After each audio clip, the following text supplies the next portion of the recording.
Alors, je vais utiliser ici une TI pour vous montrer l'air sous une courbe avec cette calculatrice. Donc, on va d'abord construire la représentation graphique de la fonction qui est donnée dans le cours. Donc, 1 divisé par racine carrée de 2 pi. Je ferme la parenthèse. Je ferme la parenthèse. Alors moi, je préfère mettre trop de parenthèses que pas assez. Multiplié par exponentielle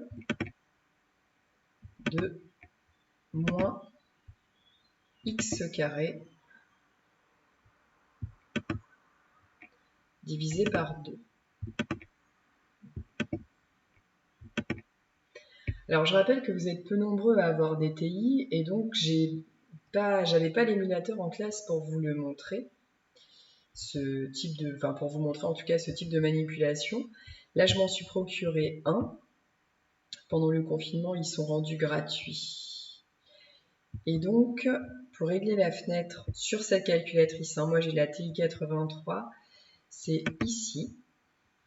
Et donc on va faire comme avec les Casio, moins 10, 10 par exemple, et Y min, Y max, je vous conseille de réduire les valeurs. Alors ici, moi j'ai mis moins 0,2, moins 0,2, et 0,5, on réduit de telle sorte à bien voir apparaître la courbe.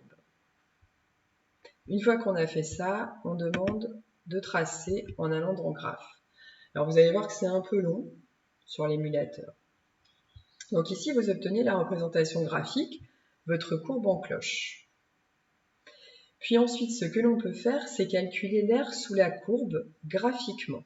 Pour cela, on va dans seconde, calque. On peut avoir ici différentes choses, minimum, maximum, une intersection. Et nous, on va aller chercher le symbole du calcul intégral.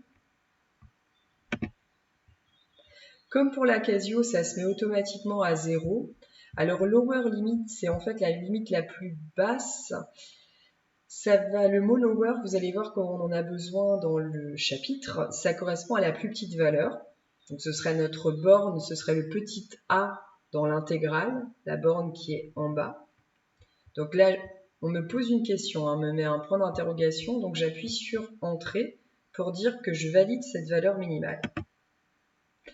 Par contre, upper limit, si je mets 0, ça veut dire que ça ne va pas me colorier d'air. L'air sera rendu nul puisque j'aurais choisi la même borne pour la plus petite et pour la plus grande. Donc ici, ce que je vais faire, c'est me déplacer avec cette flèche.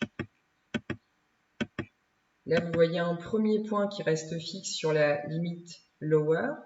Et par contre, le upper, je vais le faire grandir. Alors, je n'ai pas ici les mêmes valeurs que sur le tuto Casio. Ça n'a pas beaucoup d'importance.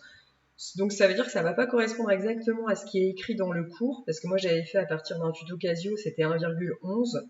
Là, moi, mon upper limit, ça ne va pas être 1,11. Alors, soit vous modifiez dans le cours, soit vous laissez tel quel.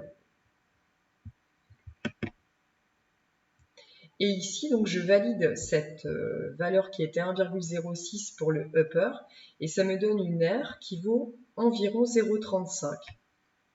Ça veut dire que là, pour moi, j'ai calculé, alors on va voir ce que ça donne. Donc j'ai calculé la probabilité.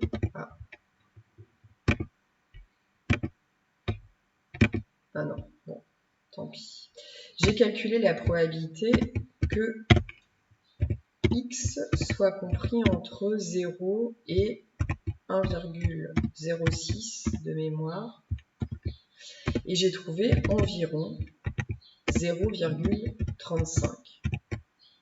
Ça correspond à une R sous la courbe pour votre tuto. À vous de manipuler. Ensuite, si vous voulez calculer une autre R, vous réentraînez tout seul sans le tuto parce que c'est important.